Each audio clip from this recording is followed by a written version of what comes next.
Assalamualaikum warahmatullahi wabarakatuh.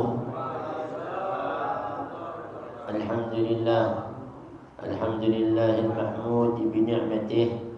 Ashhadu an la ilaha illallah wahdahu la syarika lah. Wa ashhadu anna sayyidana wa nabiyyana Muhammadan abduhu wa rasuluh. Arsalahu bil huda wa dinil haqq liyudhhirahu 'ala ad-din kullih walau karihal musyrikun. Allahumma salli wa sallim wa barik wa syarrif wa karrim wa majid wa addim ala sayyidina Muhammad iftah babi rahmatillah adada ma fi ilmillah salatan wa salaman daimin bidawami mulkillah wa ala alihi wa sahbihi wa man wala wa man tabi'ahu bihuda amma ba'd. Ma'asyiral haba'ibil kiram, ma'asyiral hadirin, ma'asyiral muslimin rahimakumullah, yang sama-sama kita hormati, kita cintai, para habaib kita. Hadir di antaranya Al-Habib Abu Bakar bin Taufik bin Syahab Matta'anallah bidul hayatih. Hadir bersama kita Al-Habib Ali Muhsin Al-Attas Matta'anallah bidul hayatih. Hadir pula Al-Habib Abdullah Al-Idrus, Al-Habib Alwi Al-Idrus, dan jamaah Majlis Ta'lim dan Mustafa. Mudah-mudahan keringanan langkah kita, keluangan waktu kita, tulisan niat kita, keringanan langkah kita semuanya dicatat sebagai pahala yang berlipat ganda, rezeki dunia wal akhirah yang melimpah ruah, diampuni dosa kita, dan diberi oleh Allah Subhanahu wa taala niat, hajat, maksud, tujuan kita.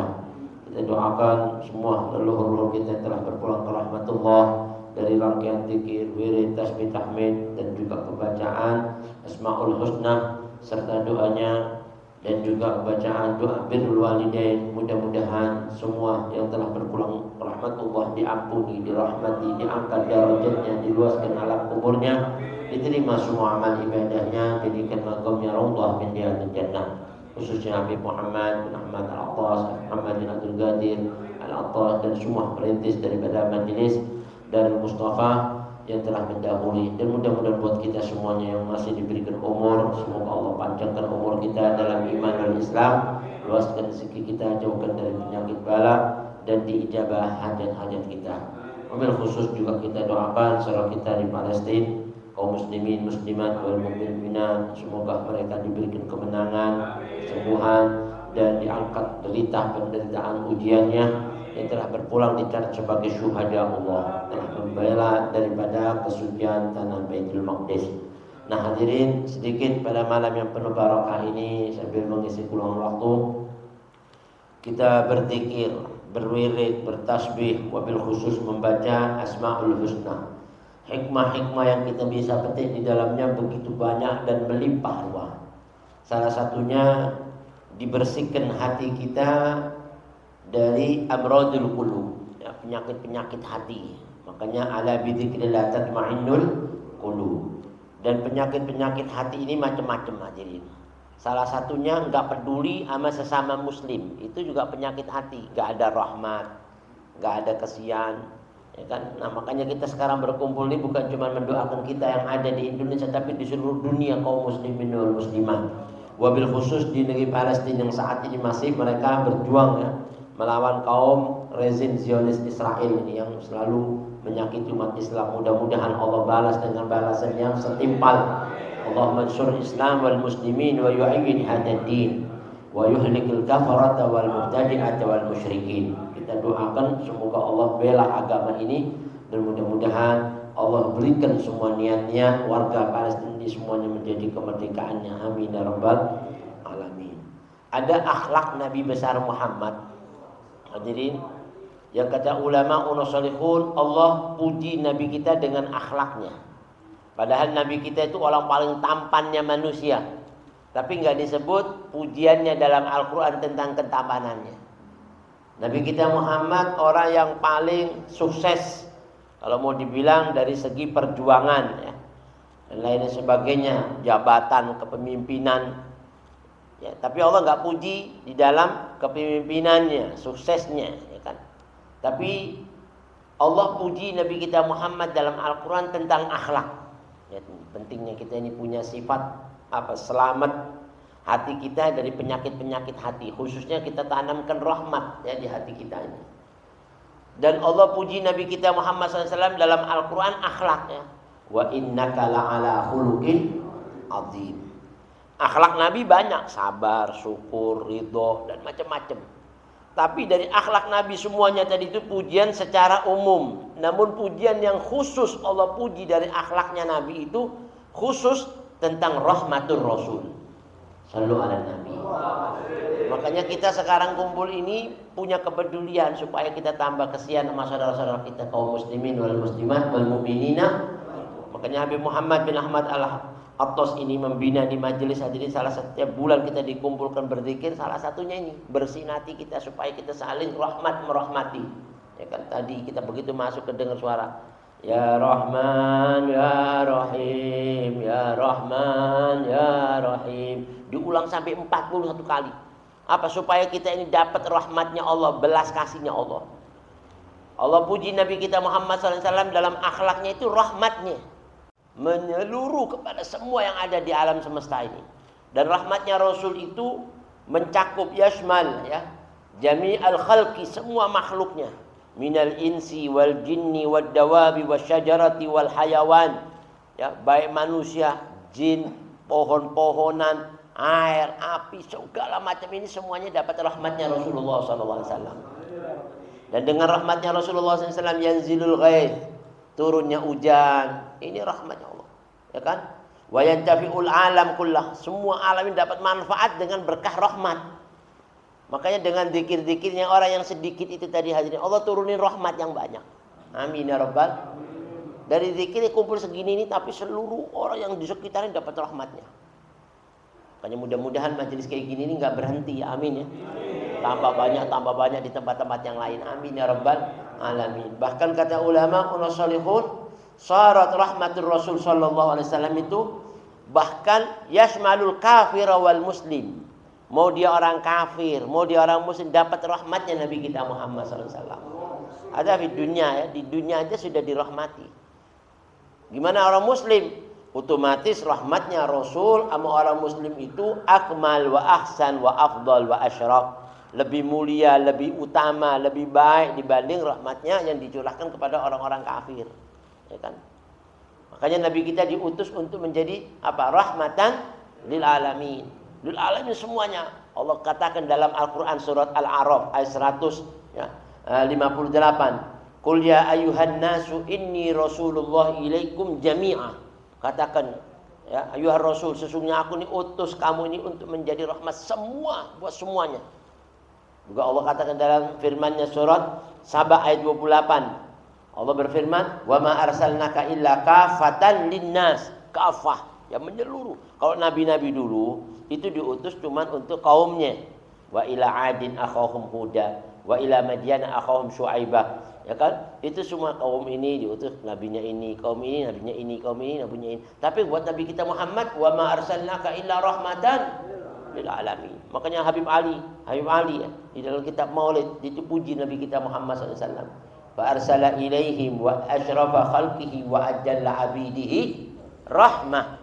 Ya, fa arsala ilaihim asyrafa khalqihi. Allah mengutus kepada manusia ini semua nih, ya, ajalla abidihi, semulia-mulianya di antara hamba-hambanya.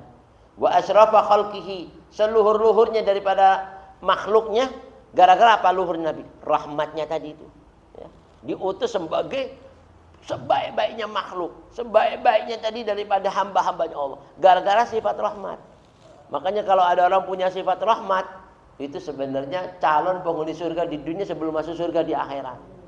Karena di akhirat itu orangnya rahmat semua, nggak ada dengki-dengkian, sakit-sakitan, benci-bencian, sirik-sirikan. Yang ada rahmat, kepingin nyenengin orang, kepingin ngasih orang. Itu Nabi pernah bersabda dalam salah satu hadisnya, "Inna abdala ummati la yadkhuluna al-jannah bi kathrati shalat wala siyam." Sesungguhnya wali-waliku, wali-wali Allah nih, aulia-aulia nih. Ini pilihan-pilihan hamba Allah. Yang terlintas maksiat aja di hatinya enggak ada. Itu dinyatakan nama Nabi enggak masuk surga dikarenakan apa? Banyaknya puasanya atau banyaknya sholatnya. Kata Habib Abdullah Haddad, bukannya ini hadis menerangkan bahwa wali-wali enggak banyak sholat, enggak banyak puasa, bukan. Bal kanu mukthirina minas sholat, ya kan? Wa minas siyam, wa min ghairihima minal a'malis shalihah. Banyak sholatnya, kalau mau dibilang sholat ya enggak ada ujung kuku kita. Tahajudnya ada yang 100 rakaat, 200 rakaat. Kita sehari 100 rakaat langsung besok jawab menawar. Ya kan? Nggak sanggup itu kadang-kadang. Ya kan? Itu kadang-kadang orang dulu itu kebiasaannya dak busolihin. Ada yang 1000 rakaat. Itu nggak dijadikan jaminan gitu. Ya kan? Tapi mereka masuk surga kata Nabi besar Muhammad SAW itu karena apa? Walakin bisalamati sudur. Selamatnya hatinya dari riya, dengki-dengki orang, enggak ada kesianaan sama orang. Wasakhawatin nufus, pemurahnya jiwanya. Pemurah, dia susah tapi ada susah dikasih dia. Udah, ini anak susah tapi buat ente udah enggak mikirin dia. Subhanallah. Warahmati bikulli muslim. Dan yang paling banyak memasukkan mereka ke surga dibantai-bantai gitu. Enggak bisa tidur dia. Enggak nyenyak. Itu Nabi kita Muhammad SAW mau mati, sudah mau meninggal ini. Yang dipikir ummati, bayangin. Ini mau meninggal. Mikirin kita nih rahmatnya lihat. Kalau enggak diutus sebagai rahmat udah enggak mikirin kita. Ini mau mati loh. Padahal orang itu biasanya penderitaan paling besar itu sakaratul maut. Yang paling besar penderitaan Nabi masih dipikirin kita. Nah kita seneng aja enggak pikirin Nabi. Ya kan? Itu kalau orang punya rahmat kayak gitu. Enggak ada. Ya makanya Nabi kita Muhammad SAW itu rahmatan lil alamin. Nabi Adam dipindahkan dari surga menuju dunia. Kepingin balik lagi ucapannya apa? Rabbana dhalamna anfusana wa illam taghfir lana wa tarhamna. Kalau kau enggak ampun, enggak rahmati, enggak bakal masuk surga saya lagi. Kalau kau enggak ampuni lagi, enggak rahmati, enggak bakal masuk surga. Ya kan? Maka faghfir lana warhamna itu dalam doa tadi itu, ya kan? Diulang-ulang. Itu maksudnya supaya dapat ampunan, rahmat. Paling penting semua itu rahmat. Nah, bagaimana kita bisa dapat rahmatnya Allah? Yang rahmat sama sesama kita. Dulu Nabi lagi majelis taklim begitu duduk. Cerita-cerita. Tahu cucunya Nabi masih kecil hari Sayyidina Hasan. Jalan. Nah, peluk Nabi meluk dia habis diciumi sama Nabi cocok. Ada sahabat namanya Al-Agra bin Yabis. Agra bin Yabis At-Taimi. Bisa segitunya sama cucunya diciumi, putus-putus cium dia meluk Nabi meluk dia subhanallah. Ya kan? Akhirnya itu Agra itu ngomong sama Nabi, ya Rasulullah, innali asyratan minal walad. Saya ini punya 10 anak, Nabi. Ya kan? Tapi dari 10 anak semenjak lahir sampai detik ini, ma qabbaltu syai'an minhum ahada. Enggak satu pun dari mereka saya ciumin kayak gini nih. Subhanallah. 10 anak saya mau lahir sampai gini. Enggak ada satu pun saya ciumin kayak gini. Oh, kagetnya kok ada orang kayak gini. Akhirnya bilang apa? Man la yarham la yurham. Siapa orang enggak belas kasih, enggak bakal dibelas kasihi sama Allah. Nanti enggak punya kesian sama orang, enggak bakal dikasih sama Allah. Makanya Nabi bilang dalam salah satu hadis yang diriwayatkan dari Abdullah bin Amr. Qala Rasulullah SAW, ar-rahimuna yarhamuhumur rahman. Orang yang belas kasih itu Allah yang Rahman akan menaburkan belas kasihnya sama dia. Enggak tegaan sama orang. Subhanallah. Rahmat sifatnya nabi-nabi yang aulia-aulia itu jadi patokan dasar. Walakin qaddamathum wa qarrabathum ila Allah ahsan wa agrab min baqiyati a'malihimus shalihah. Bukan mereka tuh enggak masuk surga hadirin. Dengan amalnya itu bisa, tapi enggak amal-amal kayak gitu enggak dijadikan andalan. Yang lebih mendekatkan dia, yang lebih mengedepankan dia kepada Allah nanti akhirat itu amalan-amalan hati ini, rahmat tadi ini. Itu lebih dikedepankan nama Allah. Makanya Nabi Allah, hadirin, Nabi Allah Ibrahim bangun Ka'bah. Udah jadi Ka'bah pertama kali disuruh bangun manusia itu Nabi Ibrahim, Ka'bah sampai jadi. Syukur setiap sholat, setiap sudut sholat 1000 rakaat di Ka'bah. Sudut-sudutnya di situ, pojok 1000. Kita selama di sini udah berapa tahun belum pernah sholat di pojok situ 1000 rakaat, ya kan? Ada nggak? Jangan kita marbotnya yang di sini pernah nggak coba? Yang sudah tiap hari jaga di sini pernah nggak 1000 rakaat di pojok-pojok, ya kan? Ini 1000 rakaat tak semua. Udah 4000 rakaat diselesaikan, duduk di tengah-tengah berdoa. Allah bilang apa? Ma ahsanta ya Ibrahim. Bagus apa yang kau lakukan itu. Sebelum saya perintahkan kau sholat, kau sudah mendahului sholat di sini. Di rumahku pertama kali rumah yang dibangun di dunia itu Ka'bah. Kan? Tapi Allah bilang apa ya Ibrahim? Batu ma'in, ya.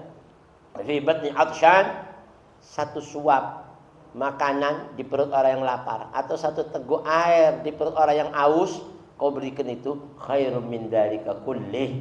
itu lebih baik bagiku dibanding sholatmu di rumahku 4.000 rakaat tadi ini. Bayangin, itu rahmat. Rahmat kayak gitu. Makanya yang seneng ngasih makan orang, ngasih minum orang, ya kan? Ibrahim bin Adham meninggal, masuk surga dikasih kenikmatan-kenikmatan yang enggak ada hitungan taranya, tandingannya begitu besar. Didukung di atas istana, dikasih lagi singgasana, dipijitin bidadari, disuapin bidadari, dikipasin bidadari. Masya Allah udah nggak bisa dibayangin kenikmatan deh. Nanti nggak bisa tidur mikirin Ninda, ya kan? Itu aja kaget ditanya Ibrahim, tahu nggak kau dengan apa saya berlakukan kau sampai seperti ini? Nabi Ibrahim bin Adham bilang, oh gara-gara saya ini ya Allah mungkin ngarang kitab yang banyak. Lah itu maaf, kebesaran mungkin dianggap nggak ada ini masih belum bukan. Oh puasa saya enggak. Oh sholat saya bukan, semuanya bukan. Oh saya yang ini ngajar, oh bukan, semua bukan. Bingung apaan ya? Terus ya Allah kalau semuanya saya nggak bisa jawab. Fabima ya Rabb, dengan apa kau ampuni kami, kau rahmati, kau angkat kasih kenikmatan kayak gini-gini. Dia bilang coba kau pikirin, nggak ada, udah nggak mau mikir apa lagi, amalan apa. Begitu sudah nyerah, ya Allah udah nyerah nggak bisa nyebutin deh. Ya udah, ingat nggak kau dulu waktu di negeri Baghdad? Oh ya, kau lagi masuk di satu lorong mau Jumatan, tiba-tiba kau mau masuk di masjid, kau dapeti di selokan masjid ada kucing yang terjelumus di cuaca yang menggigil sampai dia mengkerutkan tubuhnya sudah mau mati. Kau lihat, wah kesian banget nih kucing. Itu kucing diangkat, diselamatin, dibersihin, diangetin tubuhnya. Habis gitu hadirin sehat lagi, kasih makan sehat lagi, hingga dia bisa lari lompat-lompat kemana-mana. Terus Allah bilang apa? Fabi rahmatika litilkal ghirrah rahimtuka. Gara-gara rahmatmu mau kucing itu sekarang saya rahmati kau. Itu cuma nama kucing, satu lagi mau mati. Dia mati dikasih rahmat kayak gitu-gitunya. Gimana hati rahmat yang lebih besar lagi seperti Nabi kita Muhammad. Wa ma arsalnaka illa rahmatan. Bahkan ayat suci Al-Qur'an itu ada 666 ayat, ya kan? Dari situ ada jantungnya Quran, surat Yasin. Ya kan? Dari situ qalbul Quran, ayatul kursi. Dan dari situ ada induknya Quran, Ummul Kitab. Apa? Fatihah. Dari Fatihah masih ada lagi pilihannya surat apa awal Bismillahirrahmanirrahim. Ujung yang paling utama Ar-Rahmanir Rahim. Dan dijadikan awal dari semua ayat-ayat supaya orang punya sifat rahmatnya Allah dengan nama Allah yang Maha Pengasih lagi Maha Penyayang. Kalau pengen dirahmati dikasih disuruh sifat kayak gini. Makanya kata ulama unasalihun hadirin, doa Nabi Allah Adam kepingin balik ke surga, Rabbana zalamna anfusana wa illam taghfir lana wa tarhamna lanakunanna minal khasirin. Ini semua pelajaran buat kita supaya kita punya sifat rahmat. Bahkan dulu di masa Nabi kita Muhammad SAW, Nabi ini memang sifatnya rahmatnya. Orang yang kayak gitu jahatnya sama dia dibalas dengan rahmat. Diceritakan Nabi waktu kita ke Taif, ingat kisah ini nggak kuat kita. Itu hadirin Nabi masuk ke Taif, maksudnya mau menyebarkan dakwah, menyelamatin orang. Harapan Nabi mungkin di kampung sono saya disakitin, di sini saya diterima. Tapi provokasi sudah lebih cepat nyampe dibanding nyampiknya Nabi. Nanti kalau Muhammad datang, jangan kau sambut, kalau perlu sambit aja. Itu benar begitu nyampe yang namanya lemparan batu sampai kena ke pelipis Nabi, ngucur darah. Itu mau netes, diambil tetesan darah itu diusapi di muka Nabi, taruh di baju. Ditanya Rasulullah, kenapa darah sampai dibiarin nggak boleh tetes di muka? Kata Nabi, ini Allah sudah berwasiat kepada bumi dan langit, nggak boleh menerima setetes pun darahnya Nabi. Seandainya bumi menerima satu tetes dari darahnya Nabi, Allah sudah titahkan mereka, terserah kamu berbuat apa buat musuhnya Nabi itu, mau mampusin terserah. Tapi Nabi masih kesian, seandainya dinetes darah ini ke muka bumi, ini bumi meledak, mampu semua orang. Itu yang sudah kena darah, yang dipikir kesiannya. Diinjak-injak punggungnya, dipatahin gigi gerahamnya. Enggak. Bahkan wasujja wajhu wa kusrat rubaiyatu. Udah gitu Rasulullah SAW pingsan. Doanya apa? Allahumma hdi qaumi fa innahum la ya'lamun. Padahal dua penjaga gunung Aksabin malaikat itu sudah gedek. Ya Allah, gimana kalau saya timbrukin? Ntar dulu, jangan kau berani-berani berbuat sesuatu yang belum apa yang diingini kekasih. Kalau kau mau berbuat, tanya dulu sama dia. Apa yang diingini ikutin aja. Sudah nanya sama Nabi, ya Rasulullah, sesungguhnya saya ini Sudah nggak kuat ngeliat perlakuan umat kayak gini mangkok. Gimana Nabi? Kalau sekarang ini saya timpruk ini gunung buat mereka semuanya ini. Sebenarnya tadi ini saya sudah mau berbuat, tapi saya diperintahkan sama Allah tidak boleh melangkahi dahulu sebelum apa yang kau perintahkan. Tahta amdik, ini cuma di bawah perintahmu. Gimana Nabi? Orang rahmatnya dibalas rahmat. Sampai Sayyidina Umar waktu melihat jasadnya Nabi dibaringkan di depan pintu rumahnya, itu nangis. Wabaka Umaru, Sayyidina Umar ya.